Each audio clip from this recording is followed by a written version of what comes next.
Croeso i stad Dolmelynllyn. Gafodd y stad yma ei adael i'r Ymddiriedolaeth Genedlaethol yn 1936. Fe cynnwys 2 ffarm, 2 westy, 15 o fythynod a 1 deuad y pentre, a hefyd llwyth o goedlanau a choed. Yn y ffilm hwn rydym ni edrych ar y coedlanau yn ystod y 4 tymor o'r flwyddyn a'r gwaith rheoli sy'n digwydd. Heddiw rydym ni'n edrych ar y Gwanwyn. Hwn di'n hoff adeg i o'r flwyddyn. Mae can yr adar i'w glywed yn gry, a mae bob man yn edrych mor ffres ac yn len.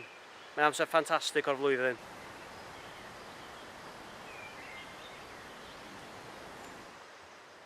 O'r Gwanwyn yma, da ni wedi cael gafel ar 3 o wartheg ucheldir a'i cyflwyno fewn i'r goedlan yma i boru'r llystyfiant oddi ar y ddaear. Mae'r goedlan wedi cael ei ffensio i ffwrdd am y 20 o diwethaf rhag stoc. A mae hynny wedi achosi'r llystyfiant ar y ddaear i fynd yn wyllt. So, da ni hefyd wedi bod yn gwneud dipyn o waith cwmpo coed dros y 2 eia diwetha. A mae hynna'n golygu bod yna lot o goed ifanc wedi tyfu oddi ar y stympiau. Felly mae'r gwartheg ucheldir yma, maen nhw dda yn pori anialwch a choed a mieri a felly. A wedyn gobeithio fydd nhw fewn wan dros yr he. Gobeithio fydd nhw'n cael gwared o'r llystyfiant a fydd hi dipyn glanach ar wyneb y ddaear. Mae'r goedlan yma yn arbennig am y diddordeb cen sydd yma, a dyna'r rheswm rili pam fod y gwartheg ucheldir yn y goedlan yma i gadw ar ben y mieri a'r y coed bach ifanc sy'n tyfu, gan drio cadw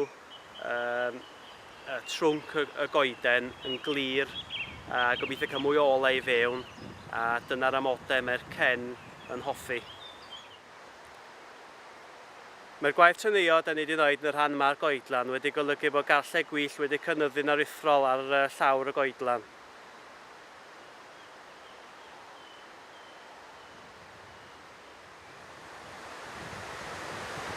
Mae'r Gwanwyn yn adeg o'r flwyddyn pryd da ni'n gwneud dipyn o waith ar y rhwydwaith o lwybr sydd gennym ni yma ar stad Dolmelynllyn.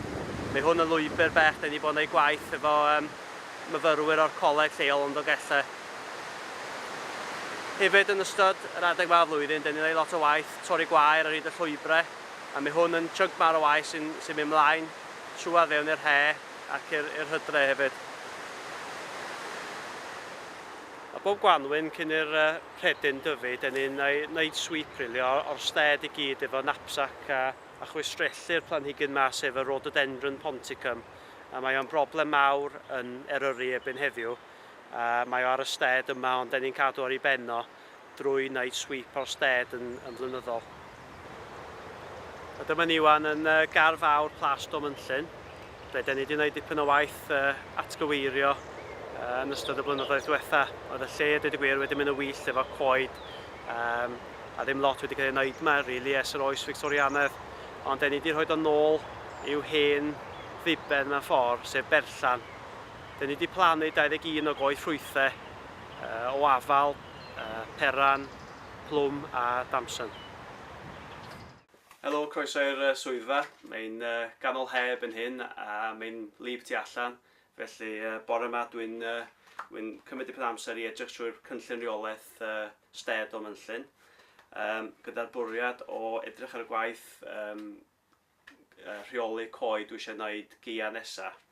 A gan bod gen i gymaint o designations ar un coed ar stad Dolmelynllyn, da ni'n gael caniatâd Cyfoeth Naturiol Cymru cyn dechrau ar unrhyw waith rheoli coed. Wel, dyna ddigon o'r gwaith swyddfa am bore yma. Mae gen i lot o waith eisiau gwneud tu allan felly. Ffwrdd ni. A dyma ni wan ar ochrau cefn coch uwch ben llinell y coed sgennym ni'n Dolmelynllyn yma. Da ni'n ceisio annog coed i dyfu fyny'r ffridd a fyny'r mynydd gymaint awn yn naturiol. Ond da ni wedi ffensio rhyw 3 darn yn yr ardal yma efo cynlluniau cadwraeth dros y 10 mlynedd diwetha. A wedi plannu efo coed derw, criafol, a draen gwyn a draen dion. A wedyn adeg ma'r flwyddyn, mae'r hedyn wedi tyfu'n fawr, a felly da ni'n gorfod dod yma i docio rownd y coed a mwyn rhoi mwy o siawns yn nhw a cael mwy o ole fewn. A gobeithio wneud y coed bech yma dyfu. Ar y degau yn ystod yr he, dyn ni'n cael ambell i goeden neu cangen wedi dod lawr, a mae hyn yn sgil yr holl bwysig dail sy'n ar y coed yma. Yn wedig ar ôl sbelen lib neu gwyntog. A wedyn rhaid i'r coed yma cael ei clirio oddi ar llwybrau. A weithiau dyn ni'n gadael coed sydd oddi ar y llwybrau ar gyfer pryfed a bwyd gwyllt. Mae gwaith coedwig fel rheol yn cael ei adael tuag at yr hydref a'r gia. Mae ystod tymor yr he yn llai prysur, rili. A mae hyn oherwydd, erbyn yr hydref, mae'r adar wedi gorffen nythu, a hefyd mae yna llai o gerddwyr o gwmpas. Yn ystod tymor yr he, pan bod gennym ni angen am ddefnydd ffensio, dyn ni weithiau'n dod fewn i'r goedwig ac yn gwneud defnydd o coedero sydd wedi dod lawr efo'r gwynt yn ystod y gia. A wedyn, be dyn ni'n gwneud ydy hollti'r bonion efo offer traddodiadol fel bwyell, gordd a wedges. A wedyn, mae polyn wedi hollti gan bod yn mynd efo'r graen yn fel arfer yn para dipyn yn hirach na petai wedi cael ei lifio. Ac yn wedig os wedi cael ei sychu a'i sesno, dyle bara dipyn yn hirach na'r pren meddal da ni'n prynu i mewn. Rhaid, da ni wedi croesdori'r goeden dderw fewn i bonion 6 troedfedd o hyd. A dyna beth i hyd polyn ffens arferol. A wedyn y bwriad ydy o hyd dechrau hollti o'r pen tynnia. Gan mae hwnna sy'n yn dangos i ti faint o bolion ti'n gallu gael allan o'r bonyn yna. A hefyd, o hyd dechrau hollti, os oes darganfod crac naturiol yn y pren, neu weithiau yn coedero Cymraeg sydd wedi tyfu ar graig, a felly nhw wedi bod chwifio yn y gwynt. Mae yna shake, mae'n galw fel craciau naturiol o fewn y bonyn. A mae rhywun fel arfer yn haws i hollti. Mae yna rhyw graciau bech yn hwn, felly dwi'n mynd i yrru'r bwyell fewn i'r crac yma wan i ddechrau hollti.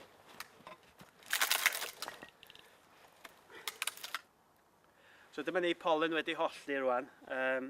Da ni mynd â fo lawr i'r iard wan i trimio fo ar y lli gron. Trimio unrhyw bethau fel hyn, y rhisgil a'r gwynyn, tynnu'r gwynyn i ffwrdd, rhoi blaen arno fo. A wedyn fe rhain yn mynd dan do wedyn i'r shed i sychu am ryw 2 flynedd. A wedyn cael ei defnyddio ar gyfer gwaith ffensio ar y sted. Felly dyn ni'n coed berflwyd rwan, a mae'r gwartheg yr ucheldir wedi bod yma ers diwedd mis Mawrth. A mae'n dechrau mis Awst rwan, a maen nhw rili wedi taclo'r problem mieru o gennym ni yma. A hefyd wedi taclo dipyn ar y rhedyn a'r coed bech ifanc oedd yn tyfu'n wyllt. Ond mae'n amser wan i symud ymlaen i ardal arall o'r goedwig, lle fydden nhw yma wan tan mis Hydref, gan obeithio fydden nhw wedi taclo'r mieru rhy beth a nath nhw'n yr coed arall.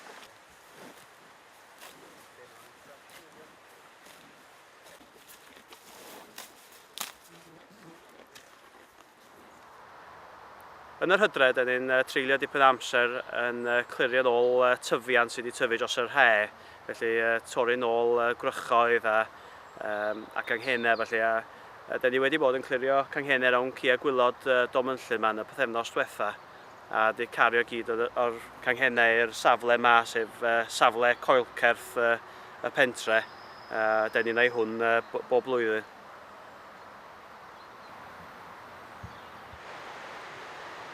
A dyma'r adeg o'r flwyddyn, dyn ni'n cario allan archwiliad o coed peryglus y sted. A be mae hyn yn golygu ydy bod ni'n mynd rownd yn edrych ar goed amddiffygion ar goed a hefyd ffwngi a falle canghennau'n hongian neu rhywbeth tebyg.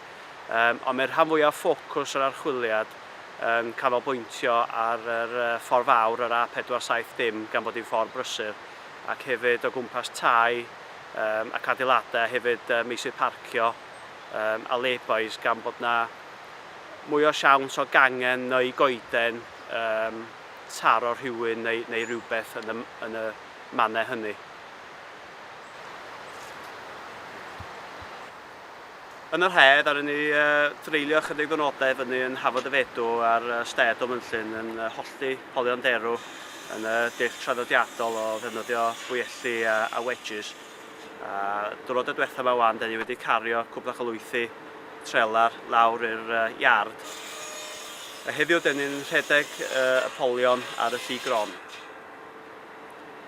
I ddechrau, da ni'n tynnu'r gwynyn i gyd oddi ar ochr y polyn, ac yna ei flaen llymu'n dde.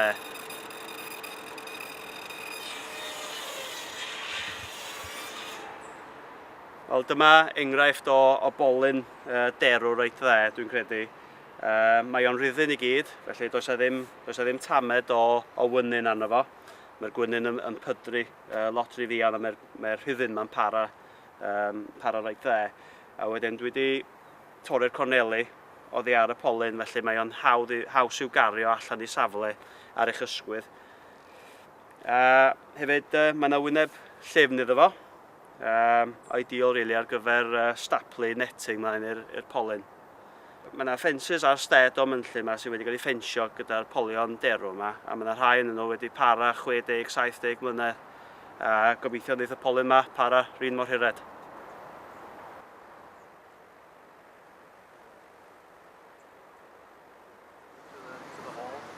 Wel, tu ôl i mi gennym ni rhai wirfoddolwyr gwyliau gweithio yr Ymddiriedolaeth Genedlaethol. Mae yna ddwsyn ohonyn nhw ac yn dod o bob rhan o'r byd.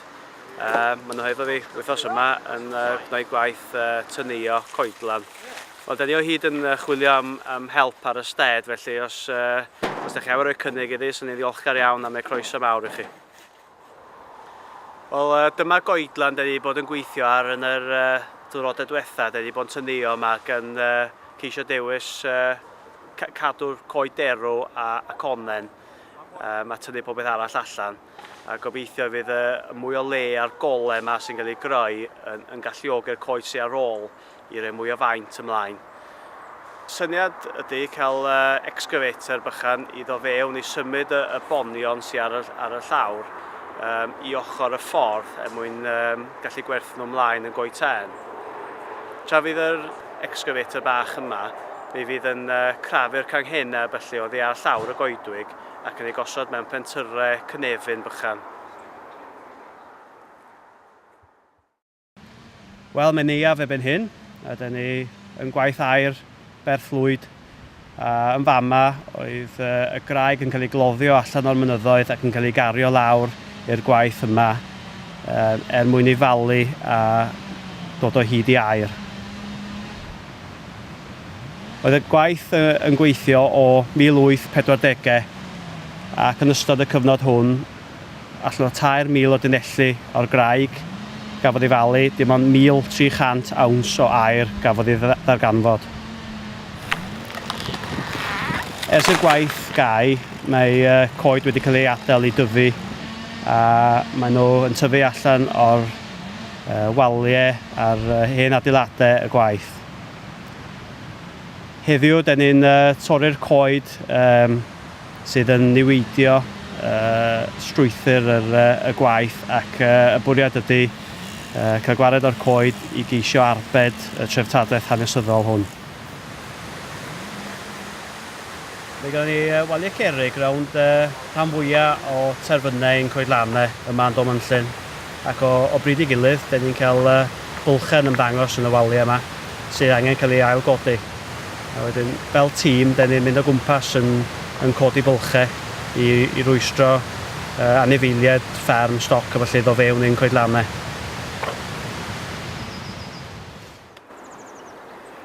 Rydym yn codi bwlchau mewn waliau ein hunain yn o lew, ond pan mae gennym ni hyd mwy sy'n angen i ailgodi fel hwn, da ni'n cael contractwyr fewn i'w ailgodi. Y rheswm da ni'n neud o ydy i gael terfyn sy'n dal stoc.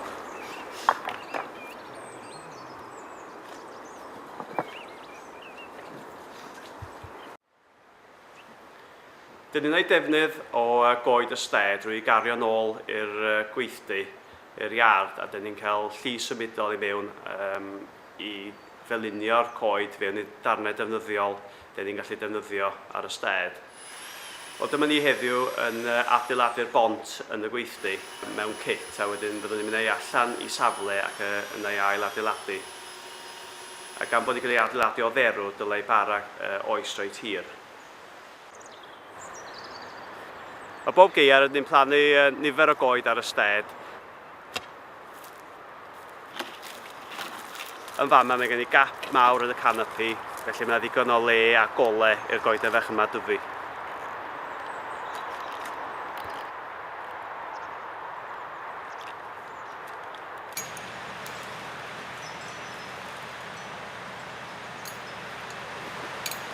O, dyma ran o coedlan, da ni wedi bod yn tynnuo gaeaf yma. Da ni wedi dewis y coes iddo ansawdd gore. Wedi tynnu'r gweddill allan, a wedyn gobeithio wan fydd yna fwy o ole a lle i'r coed sy'n aros mwyn rhoi mwy o faint ymlaen. Oedd y coed oedd lawr yn y gwylod yna yn pwysio tuag at yr adeilad, a felly reit anodd i cwympo yn yr ffordd traddodiadol. Felly, da ni wedi gofod rhoi winch ar hynny i wneud yn siŵr bod nhw'n cwympo yn yr cyfeiriad cywir.